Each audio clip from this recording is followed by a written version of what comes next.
Edge at 11 starts now. I've been doing this for 30 years. I've never seen anything like this.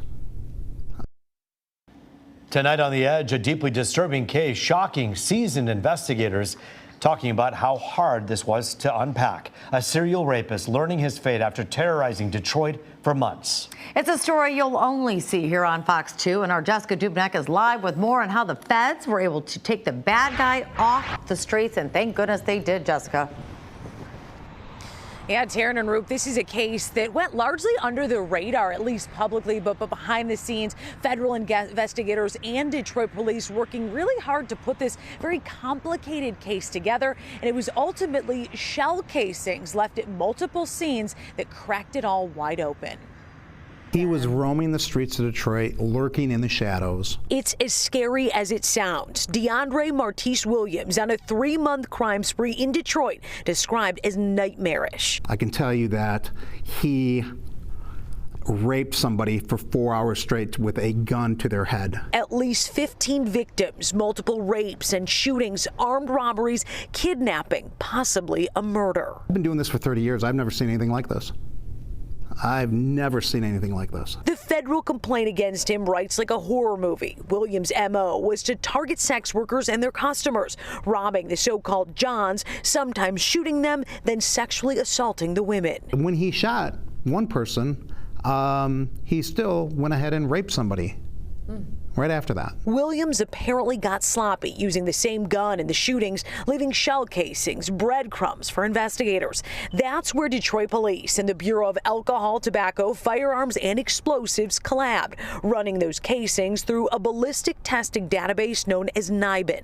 So we had a gun out in the community that was linked to 6 shootings, 1 homicide, and 5 armed robberies. It led them to Williams at his Detroit home, where he was arrested in October 2023. And this week, he was sentenced to 27 years on federal charges. He's suspected in an additional homicide, too. He'll also do 10 more years on state charges for a rape cold case from 2012. You look at that, that was 12 years before he got on our radar. And those are just the victims the feds and DPD know of. I really am sympathetic to what their pain has been, and it will continue to be for years to come.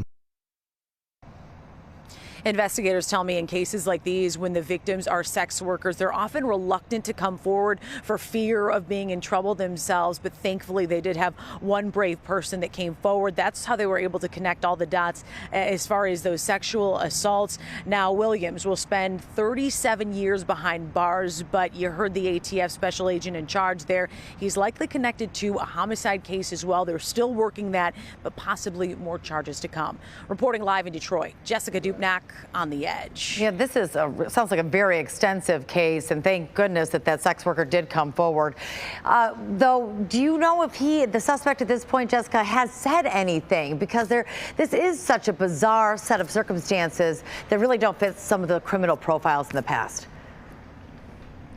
Yeah, they couldn't get too much into the statements that Williams had made during his interrogation, especially back in October 2023 when he was arrested.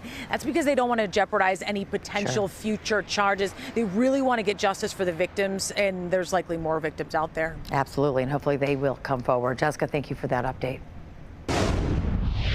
A man shot and killed outside an apartment complex in Royal Oak. The suspected gunman is now in custody. Shots fired around noon today at Devon Park Apartments near Crooks and 13 Mile. It's believed to have started with an argument in the parking lot. Investigators think the victim was targeted. It appears there was a relationship. This does not appear random at all. And again, it goes to me being confident that there is no danger to the public at this time. So far, there's no information on the identities of the victim and the suspect. Police are also asking for anyone who saw something who hasn't spoken up with them to reach out and call the Royal Oak Police Department. Gunshots, it was a lot of them. But at first I thought it was fireworks, and then like my brain kicked in like, no, those are gunshots. A barrage of bullets breaking through windows on Detroit's east side, hitting 2 young children while they were sleeping in their beds. Police say 2 black pickup trucks pulled up early this morning. Then the passengers got out and shot up the house on Arcola near Van Dyke. An 8-year-old boy and 7-year-old girl were hurt, but they are expected to recover. They were in the upstairs portion of the house at the time that they were hit, and they were doing what children should be doing, in the bed sleep.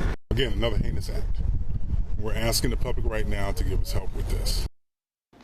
Investigators believe the shooting was targeted. If you have any information, please contact police or Crime Stoppers.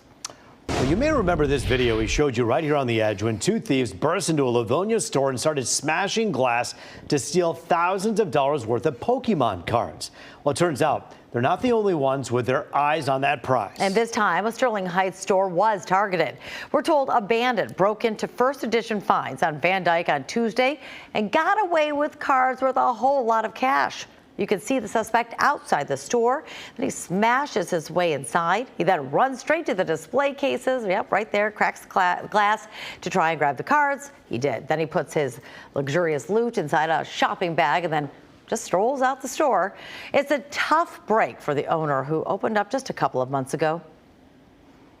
This display case had all of our graded cards in it that were worth the most amount of money, and there was probably 20, 30 of them. And this display was all of our new modern single cards that he just wiped out. There's at least 50 of them in there. I mean, just the value of these two cases is like $30,000 to $40,000. The shop owner says he's offering a $15,000 reward if he can get the cards back. He also says he'll be stepping up security moving forward.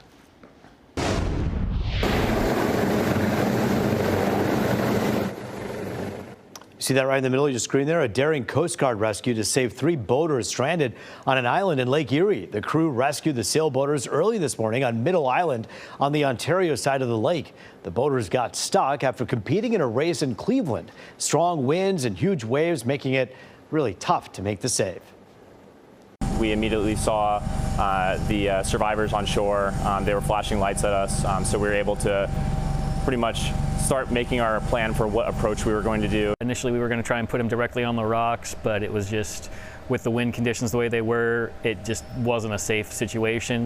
I swam kind of through the breakers. I got kind of twisted and turned around a little bit, and I gracefully washed up on the shore and kind of slithered up into the rocks. They looked pretty relieved to see somebody finally on the ground. They'd been out there for a while with nobody able to get to them. The boaters were stuck for 6 hours. The lesson: boaters should carry life vests and beacons and make a plan in case of a crash.